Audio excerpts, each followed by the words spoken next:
లేకపోతే పవన్ సిగ్నల్ కోసం అవంతి ఎదురు చూపు. అవును, అవంతి శ్రీనివాసరావు మాజీ మంత్రి, మాజీ ఎంపీ, ఇటీవల కాలంలో వైఎస్ఆర్ కాంగ్రెస్ పార్టీకి రాజీనామా చేసి ప్రస్తుతం రాజకీయంగా స్తబ్దుగా ఉన్నారు ఆయన. అయితే ఆయన జనసేన పార్టీలో చేరడం కోసం విశ్వ ప్రయత్నాలు చేస్తున్నారంట. ఆ పార్టీ అధినేత ఒక్క సిగ్నల్ ఇస్తే చాలు చేరిపోవటానికి రెడీగా ఉన్నారంట. మరైతే అసలు ఎందుకు జనసేన అధినేత ఆలోచిస్తున్నారు? అవంతి శ్రీనివాస్ లాంటి ఒక బలమైన నాయకుడు, 2 సార్లు ఎమ్మెల్యేగా, మంత్రిగా, ఒకసారి ఎంపీగా పనిచేసినటువంటి అనుభవం ఉన్నటువంటి నాయకుడు జనసేనలోకి వస్తానంటే జనసేన అధినేత అధిష్టానం ఎందుకు ఆలోచిస్తుంది? అసలు ఒకసారి అవంతి శ్రీనివాసరావు పొలిటికల్ కెరీర్ మీద ఒక లుక్ వేద్దాం. ముత్తంశెట్టి శ్రీనివాసరావు అలియాస్ అవంతి శ్రీనివాసరావు, అవంతి కాలేజీలో ఉండటం వల్ల ఆయన అందరూ అవంతి శ్రీనివాసరావు అని పిలుస్తూ ఉంటారు. ఆయన అసలు పేరు ముత్తంశెట్టి శ్రీనివాసరావు. మరి అలాంటి ముత్తంశెట్టి శ్రీనివాసరావు గారు అంటే అలియాస్ అవంతి శ్రీనివాసరావు గారు 2009లో మొట్టమొదటిసారి భీమిలి నియోజకవర్గం నుంచి ప్రజారాజ్యం పార్టీ తరపున పోటీ చేసి ఎమ్మెల్యేగా గెలిచారు. ప్రజారాజ్యం పార్టీ తరపున 2009లో ఉమ్మడి ఆంధ్రప్రదేశ్లో గెలిచిన 18 మంది ఎమ్మెల్యేల్లో అవంతి శ్రీనివాసరావు గారు ఒకరు. అంటే మెగా కుటుంబంతో అత్యంత సాన్నిహిత్యం ఆయనకుంది, అప్పటి నుంచే ఉంది, ప్రజారాజ్యం నుంచే. సో చిరంజీవి గారి కోరిక మేరకు, ఆయన పిలుపు మేరకు ప్రజారాజ్యంలో చేరి ఎమ్మెల్యేగా గెలిచినటువంటి నాయకుడు అవంతి శ్రీనివాసరావు గారు. ఇక ఆ తర్వాత అంటే ప్రజారాజ్యం కాంగ్రెస్లో విలీనం, అది అందరికీ తెలిసిందే. సో ఆ ఎపిసోడ్ తర్వాత 2014లో అవంతి శ్రీనివాసరావు గారు తెలుగుదేశం పార్టీలో చేరి అనకాపల్లి పార్లమెంట్ నుంచి తెలుగుదేశం అభ్యర్థిగా పోటీ చేసి గెలిచినటువంటి పరిస్థితి. సో టీడీపీ ఎంపీగా 2014లో అనకాపల్లి నుంచి గెలిచారు. అనకాపల్లి నుంచి 5 ఏళ్ల పాటు ఎంపీగా పనిచేశారు.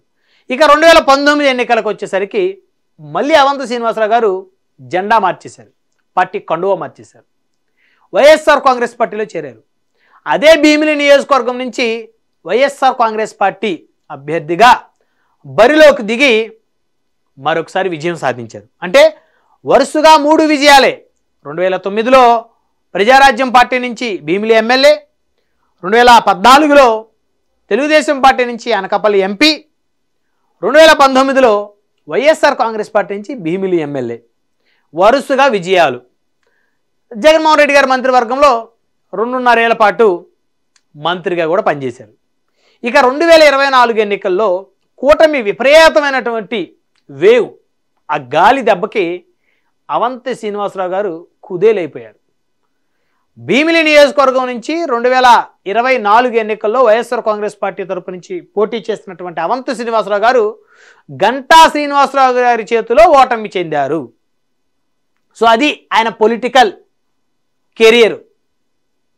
సో ఇప్పుడు అవంతి శ్రీనివాసరావు గారు ప్రస్తుతం రాజకీయాలకు దూరంగా ఉన్నారు. ఎప్పుడైతే వైఎస్ఆర్సీపీ 11 స్థానాలకు పడిపోయి ఘోరంగా పరాజయం చెందిందో ఆ తర్వాత ఆయన కొద్ది రోజుల తర్వాత వైసీపీకి రాజీనామా చేసి ప్రస్తుతం స్తబ్దుగా ఉన్నారు.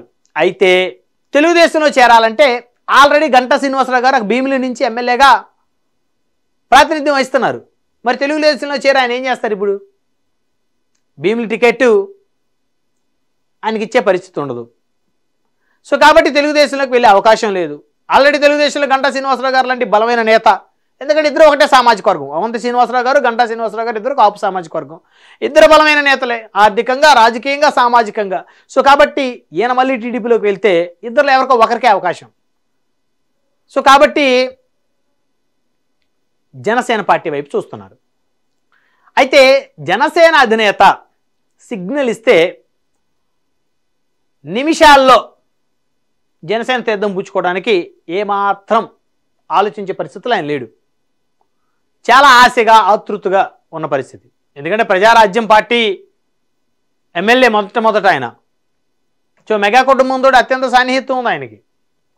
సో కాబట్టి ఇప్పుడు ఆయన జనసేన పార్టీలో చేరితే మరి రానున్న రోజుల్లో మంచి అవకాశాలు జనసేన నుంచి వస్తాయనేటువంటి ఆశతో ఉన్నాడు.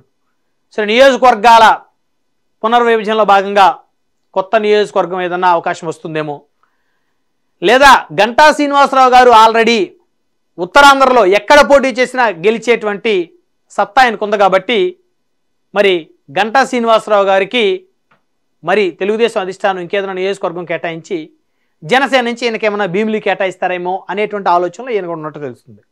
ఇకపోతే మరెందుకు జనసేన అధినేత ఎందుకు వెయిట్ చేస్తున్నాడు?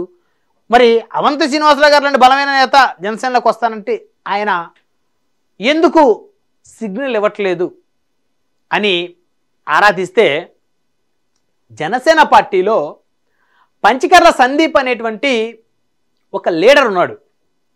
2019 ఎన్నికల్లో జనసేన పార్టీ తరపు నుంచి ఆయన పోటీ చేసి 25,000 ఓట్లు సాధించాడు. యువకుడు, ఉత్సాహవంతుడు, అత్యంత ప్రియ శిష్యుడు పవన్ కళ్యాణ్ గారికి, ప్రత్యేకించి నాగబాబు గారికి.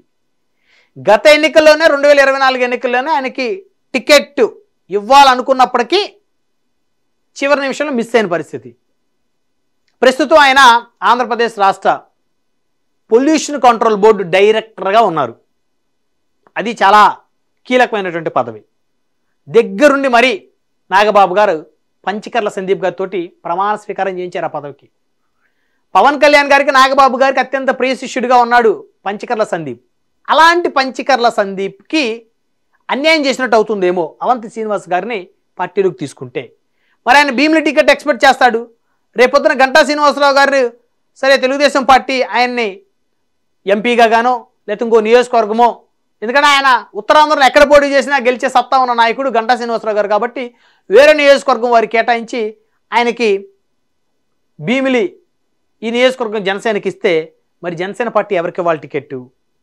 ఖచ్చితంగా మొదటి నుంచి జనసేననే నమ్ముకొని జనసేనలోనే తన రాజకీయ జీవితాన్ని మరి ప్రారంభించినటువంటి సౌమ్యుడైనటువంటి విద్యావంతుడైనటువంటి పంచకర్ల సందీప్ గారికి ఇవ్వాలనే ఆలోచనతో జనసేన పార్టీ అధిష్టానం ఉందంట. సో కాబట్టే అవంతి శ్రీనివాసరావు గారిని పార్టీలోకి తీసుకుంటే పంచకర్ల సందీప్కి అన్యాయం చేసినట్టు అవుతుందేమో అనేటువంటి ఒక చర్చ కూడా జనసేన పార్టీ అధిష్టానం వద్ద జరుగుతూ ఉంది. సో కాబట్టి అంటే ఈయన 3 సార్లు రాజకీయాలు సక్సెస్ అయ్యాడు, ఒక ఎన్నిక ఫెయిల్ అయ్యాడు. అంటే 3 సార్లు 3 వేరు పార్టీల నుంచి ఆయన ఎన్నికయ్యాడు. ప్రజారాజ్యం ఎమ్మెల్యేగా, తెలుగుదేశం నుంచి ఎంపీగా, వైఎస్ఆర్సీపీ నుంచి ఎమ్మెల్యేగా, మంత్రిగా. మరి అలాంటి అవంతి శ్రీనివాసరావు గారు జనసేనలోకి వస్తే మరి రేపొద్దున మళ్ళీ పార్టీ మారని గ్యారెంటీ ఏంది? సో కాబట్టి పంచకర్ల సందీప్ లాంటి నాయకులే జనసేనలో ఉంటే వాళ్ళనే ఎమ్మెల్యేలుగా పవన్ కళ్యాణ్ గారు తయారు చేసుకున్న ఆలోచనతోటి మరి అతనికే సీట్ ఇవ్వాలి వచ్చే ఎన్నికలు అనేటువంటి ఒక ఉద్దేశంతో అవంతి శ్రీనివాసరావు లాంటి నాయకుల్ని మరి ఆలోచిస్తున్నాడా? లేదా నియోజకవర్గాల పునర్విభజన జరిగితే సో కొత్తగా వచ్చే వాళ్ళకి, ఎందుకంటే కొత్తగా వచ్చే నాయకులు కమిట్మెంట్లతో వస్తారు ఖచ్చితంగా. ఏ రాజకీయ పార్టీ అయినా 4 సార్లు ఎమ్మెల్యేలుగా, మంత్రులుగా పనిచేసిన వాళ్ళు ఖచ్చితంగా నియోజకవర్గంలో సీటు కోసమే వచ్చే ఎన్నికల్లో పోటీ చేయడానికి వస్తారు, కానీ సేవ చేయడానికి రారు. ఏ రాజకీయ పార్టీలో అయినా సరే. జనసేన అంటే ఆ సిద్ధాంతాలు వేరు కాబట్టి ముందు అక్కడ సేవ చేయాలి కొన్నాళ్ళ పాటు, ఆ తర్వాత నాయకుడికి నచ్చితే, అధినేతకు నచ్చితే, పబ్లిక్లో వారికి మరి ఎంతో కొంత ఇమేజ్ ఉంటే సీట్ ఇచ్చే పరిస్థితి. ఈ పార్టీ డిఫరెంట్ కాబట్టి. సో కాబట్టి ఇప్పుడు పవన్ కళ్యాణ్ గారు గ్రీన్ సిగ్నల్ ఇవ్వడానికి కాస్త లేట్ అవుతుంది. సో ఇవన్నీ అంచనా వేసుకొని మరి ఆయన్ని పార్టీలోకి తీసుకున్నారంటే ఖచ్చితంగా టికెట్ ఇస్తామనేటువంటి హామీ ఆయన తీసుకొని పార్టీలోకి వస్తాడు. అధిష్టానం కూడా ఆ తరహా ఆలోచించుకొనే వారిని జాయిన్ చేసుకుంటారు. ఒకవేళ రేపొద్దున పార్టీలోకి తీసుకొని చివరి నిమిషంలో టికెట్ ఇవ్వకపోతే వైఎస్ఆర్సీపీ నుంచి టికెట్ ఇస్తే ఖచ్చితంగా వైసీపీకి వెళ్ళిపోతారు, అందులో ఎలాంటి డౌట్ లేదు. ఎందుకంటే రాజకీయ నాయకులు పబ్లిక్ సేవ చేయాలనే ఉద్దేశంతో ఉంటారు కాబట్టి వారు ఎమ్మెల్యేనో, ఎంపీనో, మంత్రో అయితేనే పబ్లిక్లో వారికి సేవ చేసే అవకాశం ఉంటుంది. కాబట్టి అవంతి శ్రీనివాసరావు గారి లాంటి నాయకులు జనసేనలోకి రావాలనుకుంటున్నారు. జనసేన అధిష్టానం మరి ఆయన ఎక్కడ అకామిడేట్ చేయాలనేటువంటి ఆలోచనలో ఆయనైతే హోల్డ్లో పెట్టినట్టు తెలుస్తూ ఉంది.